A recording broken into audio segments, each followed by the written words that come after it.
these days are very big and very expensive, so I decided to shrink down my Lego Harry Potter sets.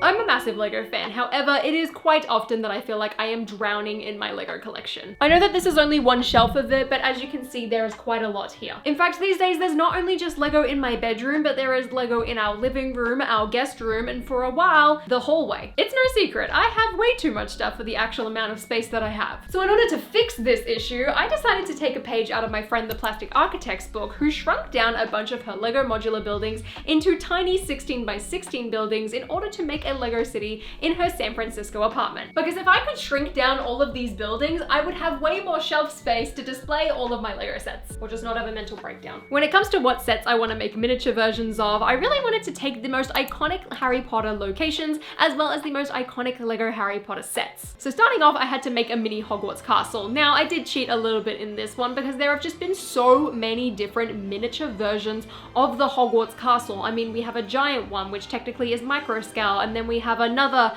micro scale one, which I guess technically we could call nano scale, and then we had this poly bag, which I guess is a plankton scale, and then there was this one in the advent calendar as well, and that one was also really, really tiny. So disregarding everything I just said, I decided to just use the poly bag that I had because I hadn't opened it and I kind of wanted to just build it. Technically with this one, you could buy a ton of these poly bags and make up different elements of the castle, but I feel like that would have just been too big for the project of making everything mini, so I just stuck to the one. Next up, I wanted to make 4 privet drivers. It was really the place where we all started in the books, and also the actual Lego set is really, really, really cool. Now, there were quite a few elements with this house that I really wanted to try and capture. The first being the drainage pipe of all things. Second was the slight height differences when it came to the black roof, as well as a couple of the iconic windows, and even this little green bush out the front. I know it's not that detrimental to the build, but I really liked it. And out of all of the minis that I did, this definitely had to be the one with the little bit wonkiest scale, as I feel like the second floor of the house is almost the size of the first floor, and then the roof was way too tall because I really wanted to have that split level thing going on. So overall, there's just something about this build that looks a little bit off, but at the same time, you can look at it and definitely tell that it was supposed to be that, so that works. To match the size of the mocks, I also decided to shrink this video down into a new video just for Instagram and TikTok. I imported the footage into Filmora, and just like my mocks, took all of the key parts and shrunk them down. Unfortunately though, the audio didn't quite match up the way I wanted, so I actually ended up using the AI audio stretch feature to easily drag that audio track in the timeline so that it would match the end of the footage that I edited. So rather than having to try and cut and edit the music, the AI tool just extended the audio and made it flow so much better and really fit the theme of the video.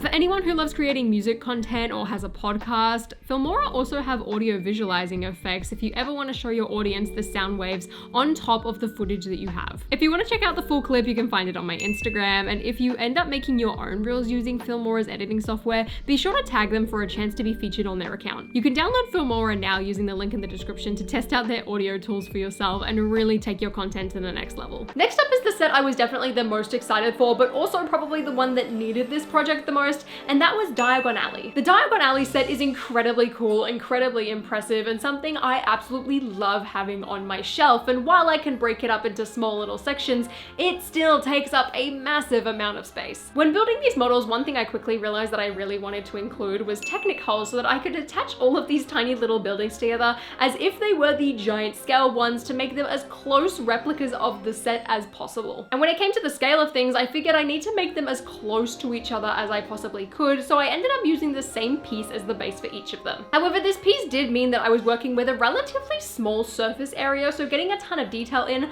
was going to be pretty difficult, especially since I needed to incorporate the cobblestone street as well as an entire brick dedicated to the Technic connection. Now, funnily enough, a couple of years ago, Lego actually made a micro scale version of Diagon Alley complete with Gringotts, and it is an amazing set. However, I wanted this to be even smaller than that. In fact, I didn't even want to look at this set as a reference reference point because I thought making these buildings as tiny little versions was gonna be way more fun. So when it came to Weasley's Wizard Wheezes, I really wanted to highlight the circular windows as well as have the head of the Fred and or George that's in the window, and also try my best to replicate the black sloped roof. With that building done and the scale set, it was time to move on to quality Quidditch supplies, which was really fun to do, and I needed to try and replicate this the best as I could. For the most part, I used a lot of the same build techniques as the Weasley's Wizard Wheezes, especially when it came down to things like the windows and even just the roof in general, and overall I really liked how this one turned out. Next up was Flourish and Blots, and the color scheme of this building in particular was really hard to try and nail given my piece selection.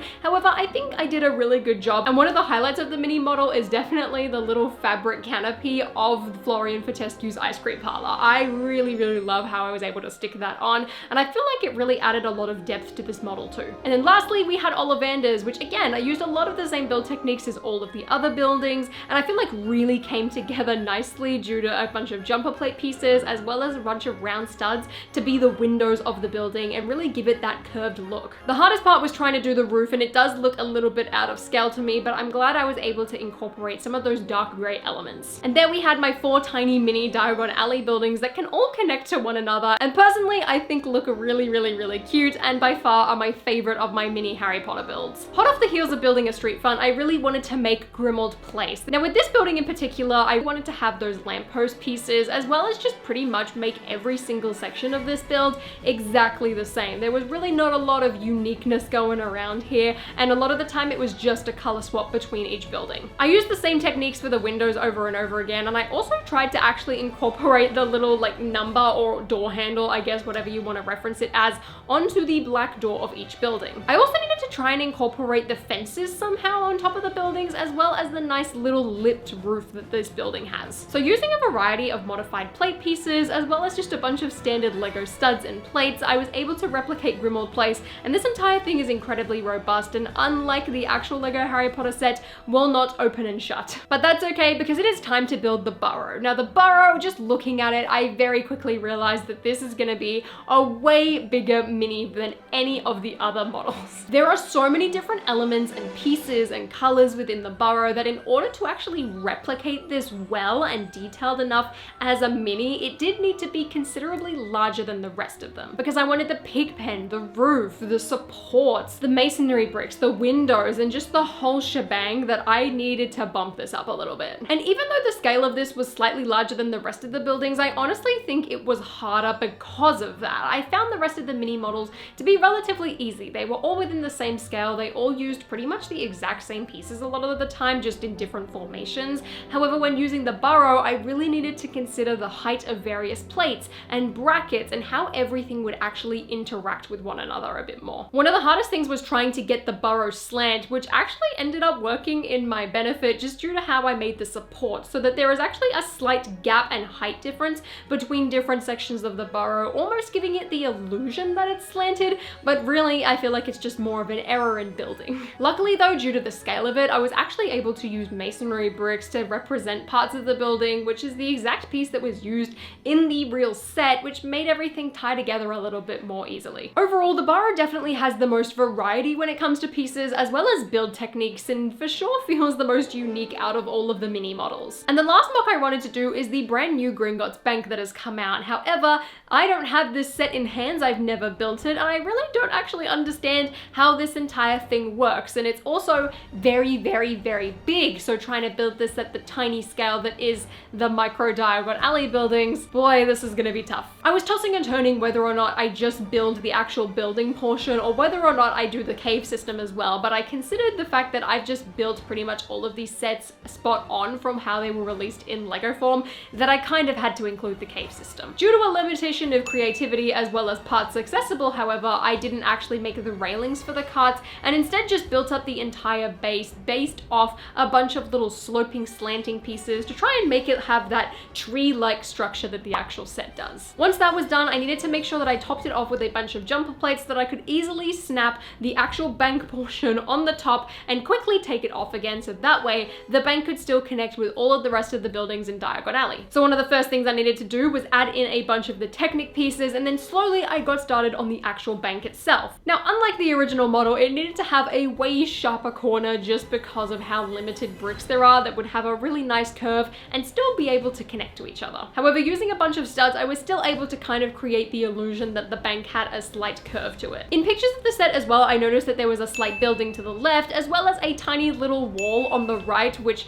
I really only remember from being at Universal Orlando, and that being the lockers section, but I felt like it really needed to be included, so it was just a whole little small segment of 1x2 plates. Out of all of the minis, I definitely feel like Gringotts is the most bland in terms of its building, because I really feel like there was not a lot that I could do. I mean, most of the building is just white, and on a grand scale, you could include a lot of detail when it comes to Gringotts, but on a tiny scale, I just really feel like that couldn't be captured all too easily. And the whole bank was finished. However, there was one really big element missing from the top, and that was the big green dome. I searched far and wide and tried to think of a solution in order for this, because I did not have a piece that was even remotely the same color as green to actually top off this model. I had almost given up all hope until I just stared out the window and out of the corner of my eye spied a 2x2 dome piece sitting on the top of my boutique hotel, and by my boutique hotel, I mean my mum's, so please don't tell her that I ran and stole it to go and put on my build. She doesn't need to know. And just like that, my tiny Gringotts was complete, although I did actually try and make the dragon. However, I realized I didn't really have any pieces to make the wing, so we're just gonna pretend that he wasn't included, but you know, I tried, then that's what's important here. So with Hogwarts, Privet Drive, Grimmauld Place, the Burrow, Diagon Alley, and Gringotts all complete, I finally felt like I had enough tiny little Harry Potter sets to really make a full display. That was until I realized that I was also missing Hagrid's heart, but instead of building my own, I just went and stole the one from the microscale Hogwarts Castle. The model was too good. I wasn't gonna make my own when that was right there. Why would I do that? So now I can put up all of my little mini versions and finally get some of my bedroom shelf space back.